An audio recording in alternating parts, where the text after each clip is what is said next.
চলুন আজকে আপনাদেরকে আর কে রয়্যাল মার্ট বিডি পেজের প্রিমিয়াম ঘি হালিম মিক্স পেঁয়াজ বেরেস্তা শাহী মশলা দিয়ে মজার মজার রান্না করে দেখাবো আজকে। আর কে রয়্যাল মার্ট বিডি নিয়ে আসছে মাথা ঘুরে যাওয়ার মতো অফার। চলো দেরি না করে রান্নাটা বসিয়ে দিই। প্রথমেই আমি প্রিমিয়াম ঘি এবং পেঁয়াজ বেরেস্তা দিয়ে পোলাওটা রান্না করে নিব।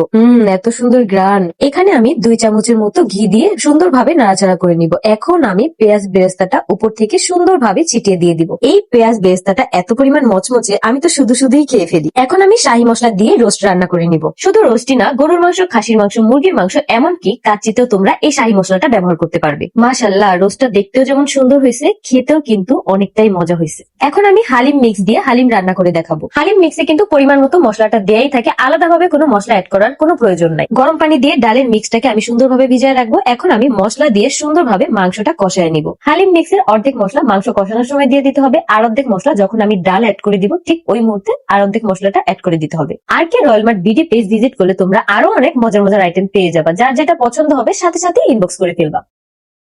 হাই, চলুন আজকে আপনাদেরকে আর কে রয়্যাল মার্ট বিডি পেজের প্রিমিয়াম ঘি হালিম মিক্স পেঁয়াজ বেরেস্তা শাহী মশলা দিয়ে মজার মজার রান্না করে দেখাবো আজকে। আর কে রয়্যাল মার্ট বিডি নিয়ে আসছে মাথা ঘুরে যাওয়ার মতো অফার। চলো দেরি না করে রান্নাটা বসিয়ে দিই। প্রথমেই আমি প্রিমিয়াম ঘি এবং পেঁয়াজ বেরেস্তা দিয়ে পোলাওটা রান্না করে নিব।